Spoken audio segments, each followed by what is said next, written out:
Quizás te ha pasado esto.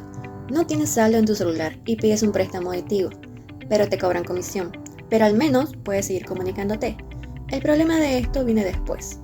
Deberías recargar para pagar ese préstamo, pero si no tienes el dinero suficiente, terminas pidiendo otro préstamo aún mayor. Imagina continuar así una y otra vez acumulando deudas que nunca alcanzas a pagar, gastando mucho más de lo que realmente puedes permitirte. Pues así funciona el déficit fiscal en Bolivia, pero a escala nacional y hace más de 10 años. Hola, mi nombre es Dafne. El mío es Rizel Nicole. Y el mío es Leonardo. Somos estudiantes de la materia Economía Política ECO 260, Grupo NE. De la carrera de Economía de la Universidad Autónoma Gabriel René Moreno. Elaboramos un ensayo donde hablamos sobre el déficit fiscal boliviano, explicado desde la teoría general de sistemas. Y hoy exploraremos por qué el déficit fiscal no es solo un número, sino un sistema que se autodestruye. ¿Qué es el déficit fiscal? El déficit fiscal es cuando los gastos de un Estado son mayores que sus ingresos. En Bolivia, esto ya no es un accidente.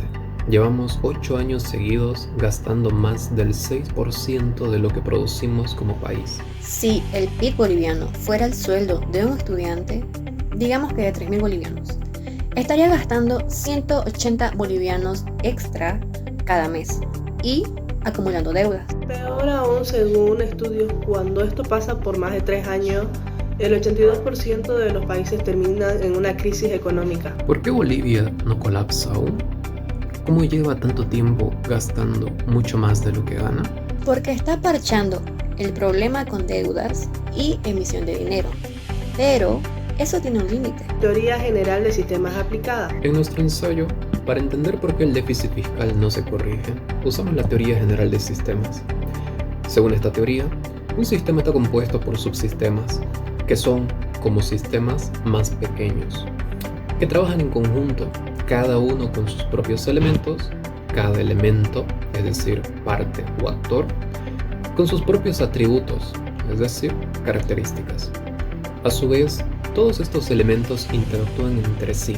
A estas interacciones vamos a llamar relaciones. Y como fruto de estas surgen nuevos resultados, nuevos elementos o nuevas circunstancias llamadas emergentes, cada uno con sus debidas causas y efectos. Dentro de la teoría general de sistemas, para el caso particular que hemos estudiado, aquí tenemos una representación gráfica de todo esto que comentábamos, que vendría a llamarse un mapa de relaciones sistémicas. Podemos ver el sistema central, sus subsistemas, los elementos, sus atributos y las relaciones que nacen entre la interacción de uno y otro elemento o atributo. Para nuestro caso de estudio, el sistema fiscal boliviano, nuestros principales subsistemas son los ingresos públicos. Los ingresos públicos que dependen principalmente de hidrocarburos y de la recaudación tributaria en Bolivia. Como bien es sabido, los ingresos por hidrocarburos llevan años en caída, tal como podemos ver en los siguientes gráficos. Respecto a la recaudación tributaria, existe una brecha tributaria, es decir, los impuestos que se deberían recaudar, pero por diversos motivos y problemas no se perciben. Esta brecha tributaria para el 2023 llegaba a un 7% del PIB. Eso fueron más de 3.000 millones de dólares que se pierden al año. El gasto público, que se va principalmente en sueldos públicos, que subieron en un 107% en 10 años, tal como podemos ver en este gráfico, y las empresas estatales, como EMAPA, que recibió en promedio 500 millones de bolivianos anuales para cubrir sus pérdidas. En el siguiente gráfico podemos ver que en los últimos 10 años las empresas públicas en total reportaron solo 2 años de ganancias. Cuando los gastos son mayores a los ingresos, se habla de un déficit fiscal. Cuando los ingresos son mayores a los gastos, se habla de un superávit fiscal. En este gráfico podemos ver cuáles han sido los resultados en Bolivia para los periodos de 2010 a 2024. El financiamiento corresponde a la deuda necesaria para cubrir todo ese déficit. El 74% de todas las deudas necesarias vienen del Banco Central, o sea, imprimir dinero. lo que nos afecta a todos con la inflación. Lamentablemente en Bolivia la monetización del déficit, es decir, la impresión de dinero para cubrir el déficit, ha pasado de ser un recurso de emergencia a convertirse en una política permanente. Y como bien mencionábamos al inicio, no podemos endeudarnos hasta el infinito. Tarde o temprano llega un punto en el que ya no podemos hacer frente a tanta deuda. A esta situación se le llama caer en default. Problemas sistémicos en Bolivia. Esto es lo grave, los subsistemas de nuestro sistema fiscal boliviano no se corrigen, se empeoran entre sí. Un ejemplo claro. Paso 1. Caen los ingresos por hidrocarburos, que en los últimos años la producción bajó en un 42%. Paso 2.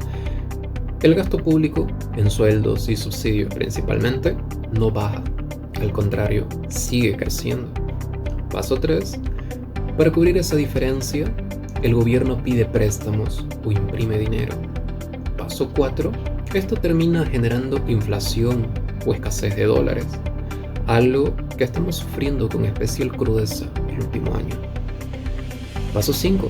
La economía se estanca, la gente paga más por menos, se recaudan menos impuestos y el gobierno debe hacer frente a mayores deudas, volviendo así al paso 1. El costo social es enorme. Menos dinero para universidades o hospitales, precios más altos y un futuro donde nuestros hijos heredarán esta deuda. Como dice el ensayo, el sistema ya no busca un equilibrio, solo sobrevivir al día a día. Soluciones desde la TGS. La buena noticia es que, si entendemos el sistema, podremos intentar cambiarlo. Para ello necesitamos, primero, ingresos inteligentes y sostenibles, combatir la evasión fiscal, ya que ese 7% del PIB sería suficiente para cubrir el déficit actual, y dejar de depender solo del gas. El litio, por ejemplo, podría ser nuestro nuevo sueldo, pero requiere inversión real y estratégica. Gasto flexible. No se trata de recortar educación o salud, sino de eliminar duplicidades. Por ejemplo, en Bolivia hay 526.955 funcionarios públicos. Muchos de ellos son funciones duplicadas o que tienen una muy alta ineficiencia en su rol dentro de nuestras empresas e instituciones estatales, claves para generar más ingresos o al menos reducir gastos. Países como Chile, por ejemplo, tienen reglas automáticas, como que si bien caen los ingresos, ciertos gastos se ajustan. Financiamiento sano. Un financiamiento sano es dejar de usar el Banco Central como cajero automático. Por ejemplo, en Noruega los excedentes de petróleo van a un fondo soberano, que hoy vale billones, mismos que invierten para diversificar su economía y además les pagan pensiones. La clave está en ver el sistema completo. Si solo arreglamos una parte con una visión cortoplacista, el círculo vicioso continuará, pero si rediseñamos las reglas, Bolivia podría ser estable y tal vez sacar provecho de las grandes riquezas que tenemos como nación. ¿Qué país queremos? El déficit fiscal no es un tema aburrido de economistas, es el síntoma de un sistema que nos está fallando. Como boliviano es importante que entendamos que los problemas complejos requieren soluciones sistemáticas. La pregunta es, ¿vamos a esperar a que la crisis nos obligue a cambiar abruptamente o empezaremos a exigir reformas inteligentes ahora?